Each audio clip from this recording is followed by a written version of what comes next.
welcome to For the First Time in Forever, the show that aims to fill the gaps in all of our watch lists. Last week we took a trip to the Titty Twister and faced off against blood-sucking vampires with From Dusk Till Dawn, and if you haven't watched that video, you can check it out by clicking the link in the description below. But this week, or more appropriately for this month of October, all of the videos are going to take on a horror theme.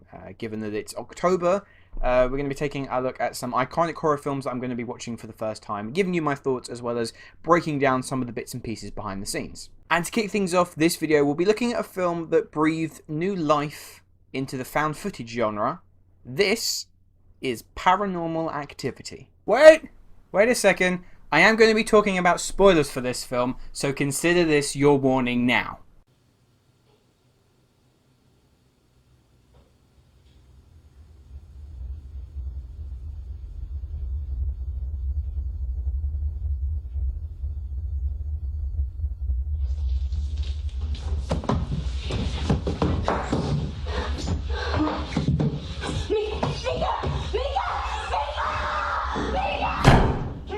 My experience with the Paranormal Activity franchise is a bit of a peculiar one. I first saw Paranormal Activity 2 and 3 when some friends and I looked to put on some scary films when we had a sleepover when I was younger, and they were fine. It fit the bill to scare a few teenagers with some spookiness. Paranormal Activity 4, it didn't do a great deal for me. The marked ones I actually quite liked because it brought something new to the franchise. And as for the ghost dimension, well, that one was diabolical. So I had seen every Paranormal Activity film aside from the first one. I know, weird.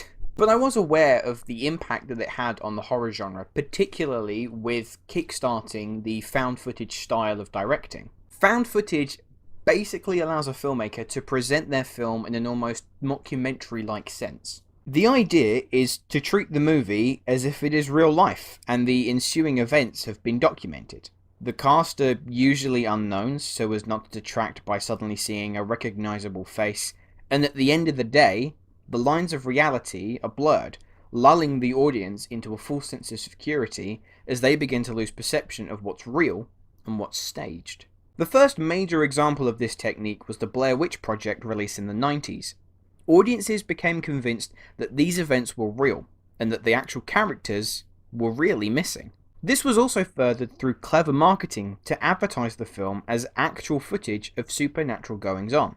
Obviously, we now know the film is pure fiction, but again, it's presented in a realistic fashion that we lose previous inhibitions about the visual presentation of film and begin to think, what if this is real? And that was the aim of Paranormal Activity. Trailers were kept very vague, instead choosing to focus on audience reactions. In the film itself, there are no opening or closing credits, the actors were complete unknowns, and so when it was first released unannounced at a horror film festival in 2007, audiences were left in shock, unsure if what they just watched was authentic documented footage. Now, having obviously had that illusion broken for me, that effect didn't really do much to scare me. But there's no denying that Paranormal Activity is an effective example of horror. Paranormal Activity has its fair share of spooky moments. The sequences where the camera remains focused on the bed as night passes is usually where the film succeeds. The dimly lit, lonely, static shot of this bedroom, knowing that something paranormal is likely to happen, is incredibly tense. Your eyes become transfixed to every corner of the room, hoping to spot something unnatural. But very rarely is something clearly depicted. Instead, your imagination is left to decide. It's as scary as you make it. And as nights go on, these events start increasing in severity and danger, meaning that the residents Micah and Katie become targets of this, well, paranormal activity. And I appreciate that the film has some sound logic to go with it. The film opens with them pretty much explaining the reason for why they're going to be filming, why the camera is always going to be on, especially when they're in bed.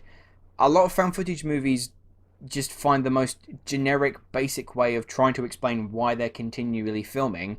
Even when all of this horrific stuff is happening to them, they're still somehow able to prioritized that the camera needs to be in shot, obviously, for actual film context. We need it, otherwise the film's going to be incredibly disappointing.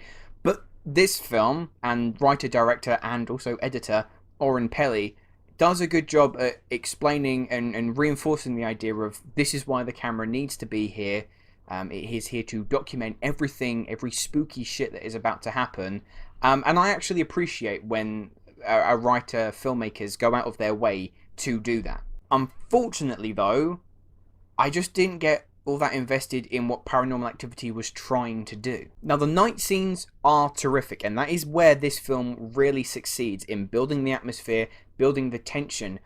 But Paranormal Activity is not just night scenes. Interspersed between each night sequence are prolonged conversations between Micah and Katie discussing what we, the audience, have already seen. A door closing, a light flickering, a shadow passing by. At the end of the day, I would say like 40% of this film are the well-orchestrated, intense night sequences, and the other 60% are two actors giving so-so performances, relaying information that we're already aware of. Now, I understand that the actors weren't given scripts and they were just told to mostly improvise the conversations after being told the intention, the rough intention of the scene, so they know where to get from point A to point B.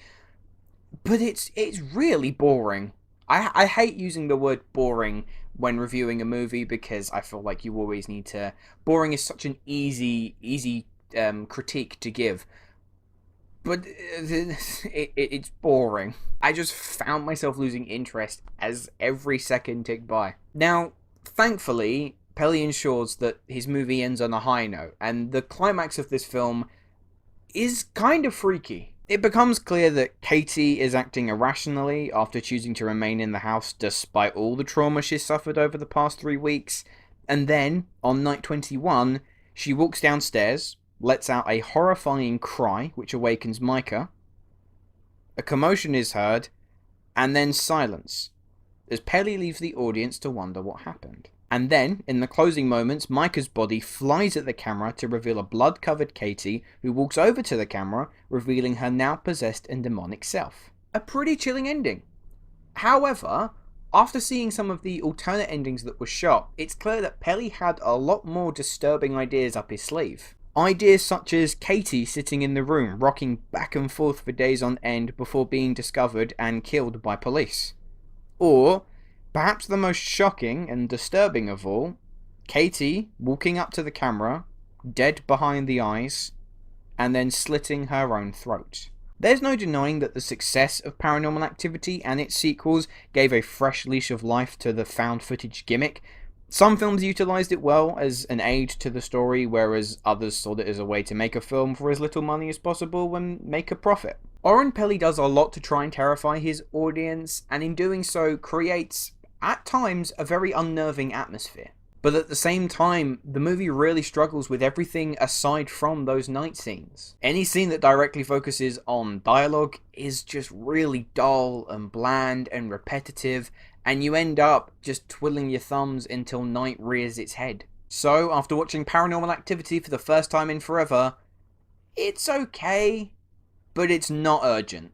Honestly, if you haven't seen Paranormal Activity before, I wouldn't say that you're missing a great deal. If you really want to watch something quite spooky in the same vein as those night scenes, there are plenty of creepy YouTube videos around there that will more than serve your appetite. Anyway guys, those were my thoughts on that film. Tell me, have you seen Paranormal Activity and what did you think of it? As I'm sure some of you are aware, we are currently nearing the end of the road to 300 subscribers, so if you are watching this video, you have enjoyed yourself, but you are not yet subscribed, please click that subscribe button and I promise you, you will make my day. And continuing with this horror theme throughout October, here is what you can expect for next week's episode.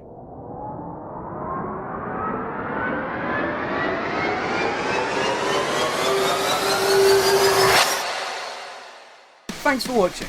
If you have enjoyed this video and you'd like to see more, please make sure that you click that like button and subscribe to the channel if you haven't already. All the links to my social media accounts, my Facebook, Twitter, Instagram and my letterbox are all in the description below.